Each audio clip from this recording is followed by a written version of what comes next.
muerto, le decían. Él estaba como un poco oído, como que golpeado la cabeza, creo que estaba. Él ya estaba cuando yo entré. Era niñadito, porque no le gustaba dormir en esas camas. Pasaba como zombie parado en la puerta, nunca le visitó ningún familiar. El dueño le pegaba por cuanto él no quería dormir. Él me dijo que le han cogido borracho y no ha sabido dónde.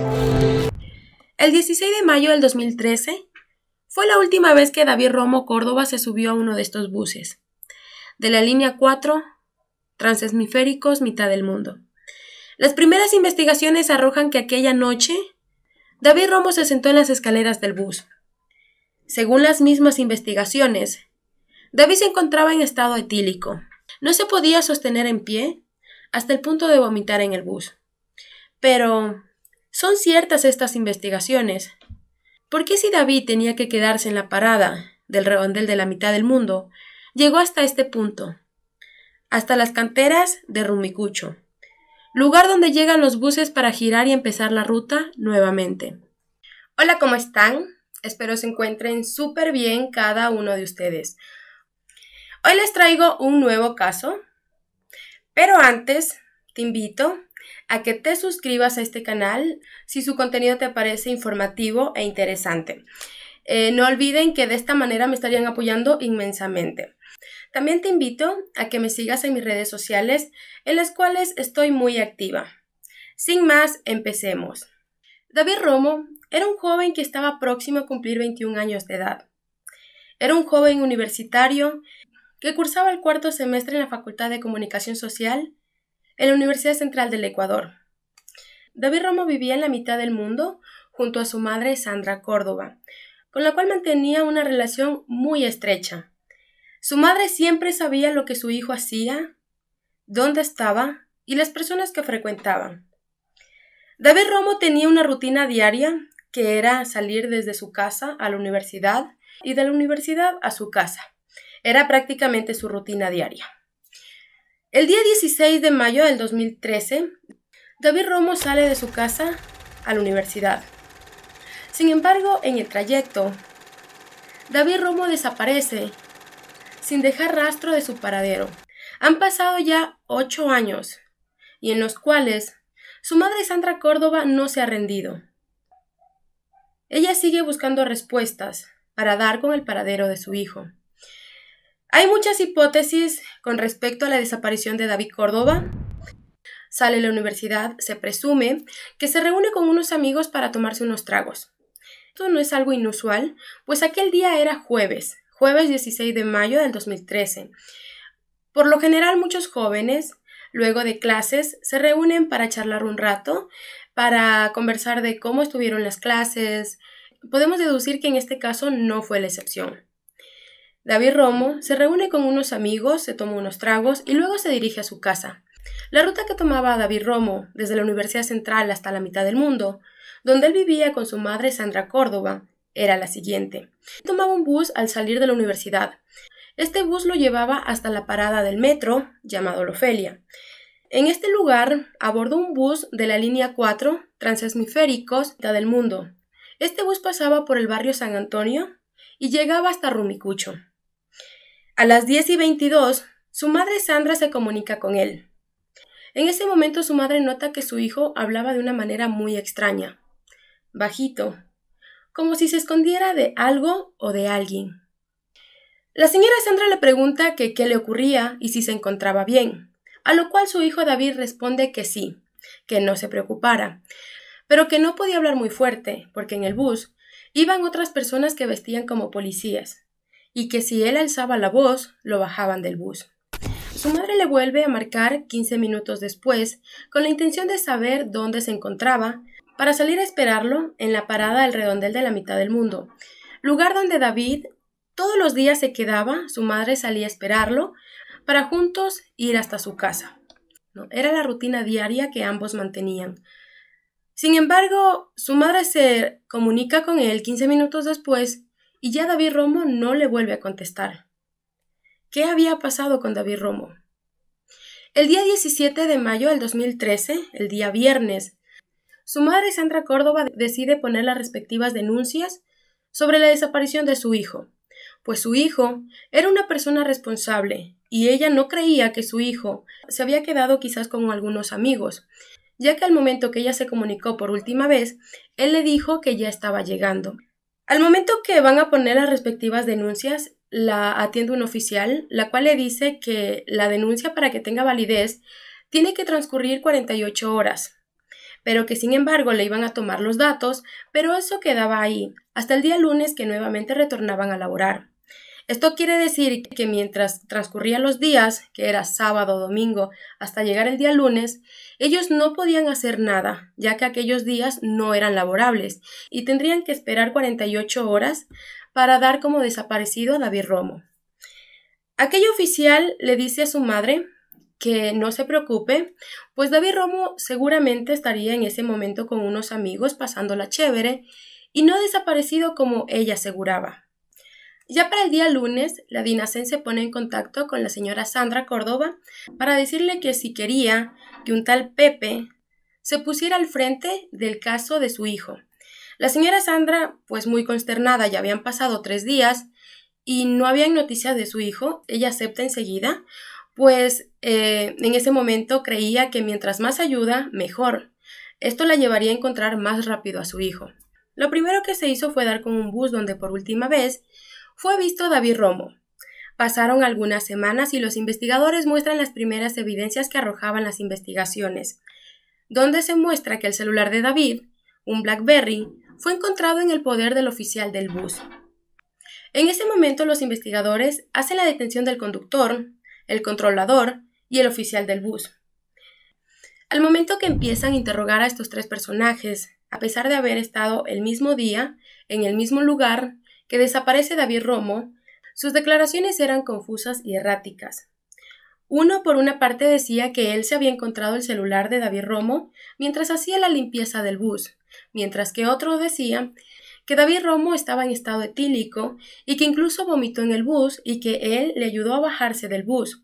Luego se retracta y dice que no, que fue una señora la que lo vio en ese estado tan deplorable y que fue justamente ella quien lo ayudó a bajarse del bus.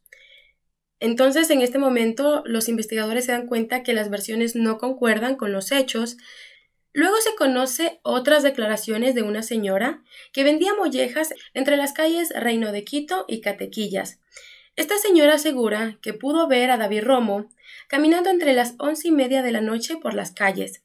Esta versión fue confirmada con el oficial del bus y el conductor, ya que aseguran que David Romo se fue sentado en el bus hasta Rumicucho y que, debido a que estaba en un estado muy deplorable, pues no se había bajado antes en la parada que él tenía que bajarse, sino que se fue largo hasta Rumicucho.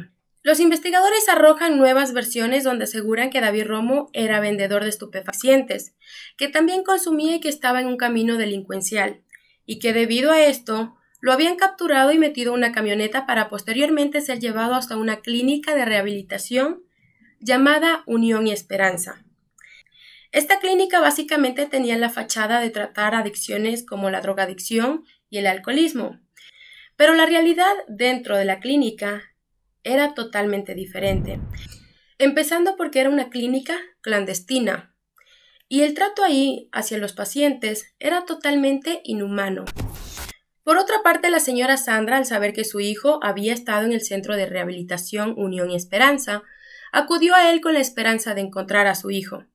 Pero David Romo ya no se encontraba. En ese momento se empezó a tejer una telaraña de versiones contradictorias por parte de los administradores y dueños de este centro de rehabilitación.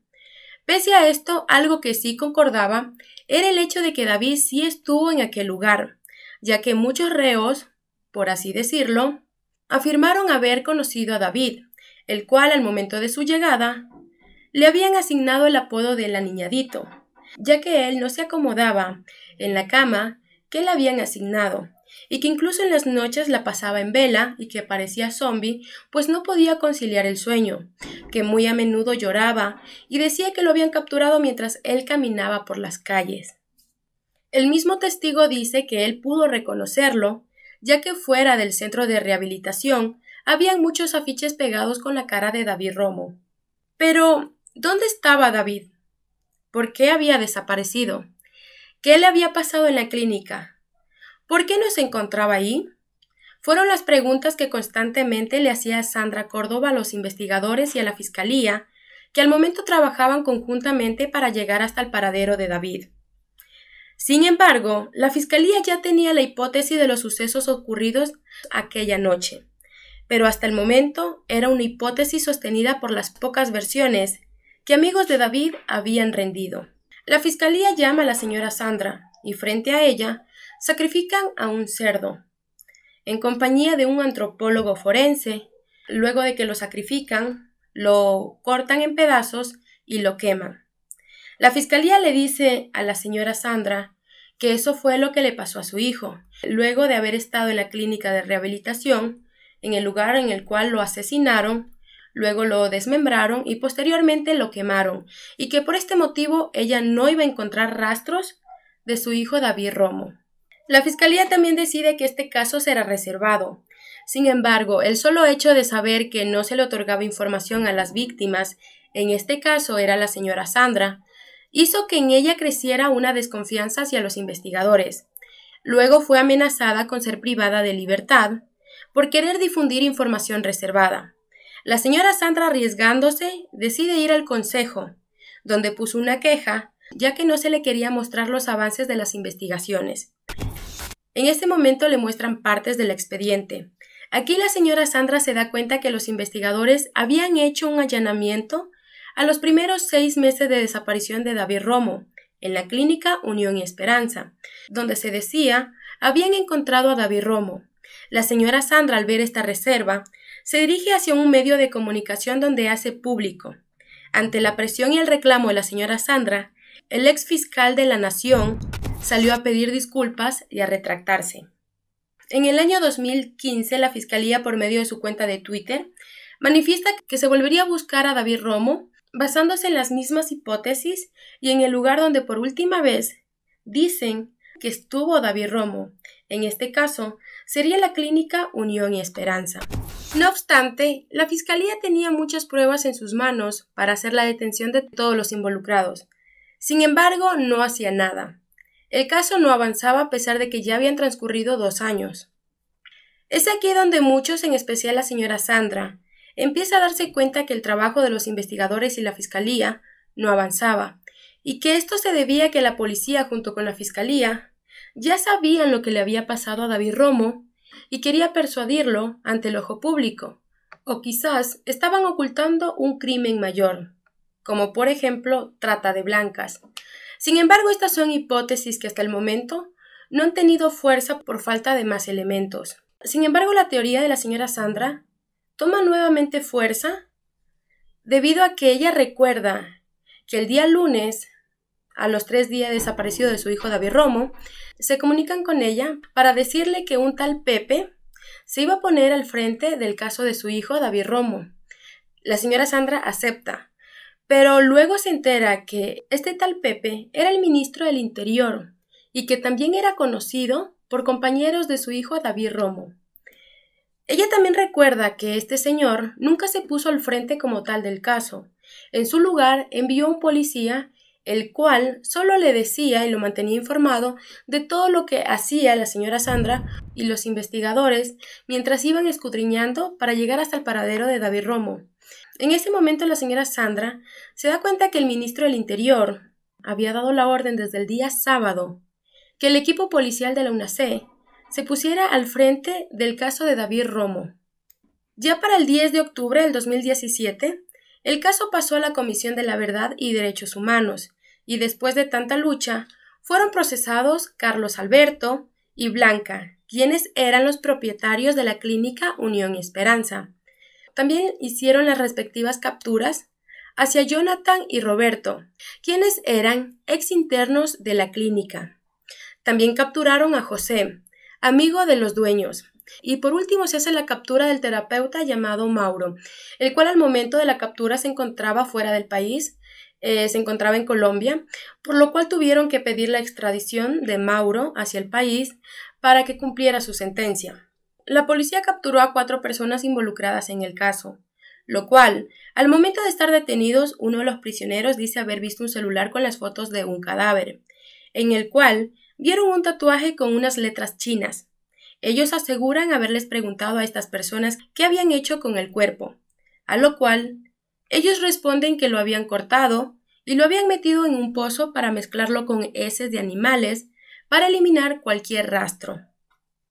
Sin embargo, esto quedó hasta ahí, como una hipótesis, ya que estas versiones de estos reos que compartieron celda con estas personas no fueron comprobadas.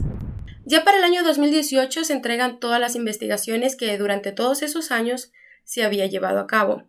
Los investigadores analizan aquellas investigaciones y pudieron notar cierta discrepancia que había en este expediente. Empezando primero porque la policía fijó su mirada en los antecedentes que pudo haber tenido David Romo, por lo cual le ocurrieron todos estos sucesos que en hipótesis ellos aseguran, sin embargo no han comprobado. Entonces, la fiscalía, en lugar de buscar a una persona desaparecida, que en este caso era David Romo, buscaba excusas del por qué David Romo había desaparecido. Lo primero que dijeron fue que David vendía estupefacientes y que también los consumía, que él estaba en un camino delincuencial y que tenía vínculos cercanos con personas de dudosa reputación. Esta hipótesis de los investigadores luego fue, por así decirlo, confirmado por las declaraciones de una compañera de David Romo, la cual dice que en los últimos días de la desaparición de su amigo David Romo le comenta a su compañera que él vendía droga, se había dejado manipular por algunos amigos, los cuales para ese entonces ya habían cambiado muchísimo con él y que por ese motivo él ya no quería compartir momentos con ellos. Sin embargo, estas declaraciones, junto con otras versiones que dieron compañeros de David Romo, hasta el momento la señora Sandra no las toma como verídicas, pues ella dice no están comprobadas. Pues la señora Sandra asegura que para poder analizar la personalidad de una persona se necesita investigar a todos los amigos, a todos los familiares cercanos a David Romo, no a unos cuantos compañeros de la universidad. También la madre de David empezó a darse cuenta que a su hijo ya no lo buscaban como un ciudadano que se había perdido, sino más bien buscaban excusas que lo llevaron a desaparecer. También se pidió la reserva del caso en 10 ocasiones, lo cual solo sirvió para ocultar información a los familiares de la víctima y a las personas que ya estaban siendo procesadas por este caso. Y algo que es sumamente curioso en este punto es que los investigadores tampoco investigaron las cuentas de David Romo, en este caso la cuenta de Facebook y la cuenta de Hotmail, donde al momento que desaparece David Romo, desde esta cuenta salían mensajes de David Romo donde él decía que ya no lo buscaran porque él se encontraba bien. Sin embargo, esto tampoco lo investigaron. Es aquí donde la señora Sandra ya se encontraba muy decepcionada de los investigadores y de la fiscalía, pues ella se estaba dando cuenta que en lugar de brindarle ayuda para encontrar a su hijo, ellos solo buscaban ocultar pruebas. Esto la llevó luego del juicio a presentar una denuncia en contra del ministro del Interior, los jueces, fiscales y policías que habían estado al frente de las investigaciones de la desaparición de su hijo. Ya para el año 2018 pasó algo sumamente indignante. Por fin el tribunal rinde su veredicto, en el cual declara inocente a todas estas personas que estaban siendo señaladas y las cuales ya habían sido capturadas por el caso de David Romo, argumentando que no podía detenerlos porque hacían falta pruebas contundentes y los declara inocentes. El mayor Francisco Hernández, jefe de investigaciones de INACED, y junto con el director de la DINASED le otorgaron una entrevista a 360. Ellos afirmaron en aquel entonces que David fue trasladado en una camioneta hacia la clínica Unión y Esperanza, debido a su estado etílico, y que esto lo afirma una persona que trabajaba en aquel lugar. Una vez estando ahí, David se encontraba desconcertado y lloraba porque quería salir, y que incluso otros pacientes de la clínica lo apodaron como el aniñadito. Según las mismas investigaciones y las cuales no pudieron ser comprobadas, ellos afirmaron la teoría, que con los años se ha escudriñado su veracidad, es que se dice que la muerte de David Romo se llevó a cabo debido a una droga que se perdió en el centro de rehabilitación y que luego apareció bajo la cama de David. A ciencia cierta no pudieron confirmar si David había cogido la droga o alguien se la puso ahí. También se confirmó que los dueños de la clínica tenían un camal clandestino, lo cual los llevó a argumentarle aquella hipótesis que luego de acabar con la vida de David Romo, su cuerpo fue desmembrado y faenado junto a otros restos de algunas reses. Esto para de alguna manera camuflar los restos de David Romo. No obstante, estas investigaciones llevadas a cabo por el mayor Francisco Hernández y el entonces director de la DINASE no fueron comprobadas.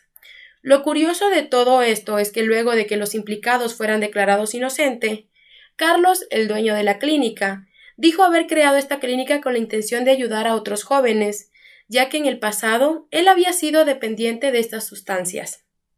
Por otro lado, una abogada alegaba que la policía había falsificado firmas y había pagado testigos falsos para acreditar una mentira y encarcelar inocentes. Ya para el año 2019, el personal de limpieza de Pomaski hace el hallazgo de algunos restos humanos, que se deducían al momento eran de David Romo. El personal de limpieza toma las fotos a los restos óseos, en la cual pudieron observar la manilla de un reloj. Y nuevamente aquí empieza a ocurrir cosas extrañas. Desde la quebrada de Pomaski hasta Criminalística, aquella manilla encontrada junto a los restos óseos se desapareció.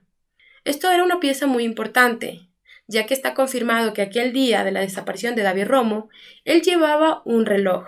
Aparte, el lugar donde encontraron los restos óseos era en una quebrada, lugar por donde pasaba el bus que tomaba frecuentemente David Romo. A principios del 2020 fueron publicados los resultados, los cuales dieron negativo. La señora Sandra Córdoba dijo estar contenta, pues de alguna manera esto, a pesar de todos los años transcurridos, en ella no muere la idea y la fe de pensar que su hijo está vivo. Hasta el momento la señora Sandra vive pendiente de todo lo que tenga que ver con su hijo, pese a que es obvio que las investigaciones no han avanzado, pese a que los investigadores ya dieron la hipótesis de los sucesos. Sin embargo, la señora Sandra pide que una comisión internacional investigue lo que pasó con su hijo, debido a que, en este punto, a pesar de los años transcurridos, la Fiscalía y los investigadores no han mostrado avances eficaces para llegar hasta el paradero o el rastro de David Romo. Entonces, la señora Sandra sabe que no puede esperar mayor cosa de los investigadores ecuatorianos y pues pide que una comisión internacional se haga cargo de este caso y le ayude a saber qué pasó aquella noche con su hijo David Romo. Bueno, hasta aquí el video. No sé qué opinen ustedes del caso. Déjenme saber sus comentarios aquí abajo.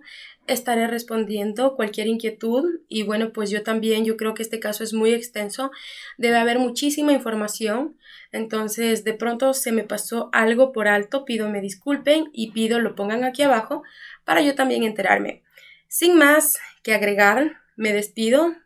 No te olvides de darle manito arriba si este video te pareció informativo e interesante. Y eso, pues, ¿qué le puedo agregar yo a este caso? En mi opinión es un caso muy triste, es un caso donde a pesar de los años muchos ecuatorianos vivimos pendiente de todos los sucesos y pues esperemos que bueno, se sepa de una vez por todas qué ocurrió con David Romo.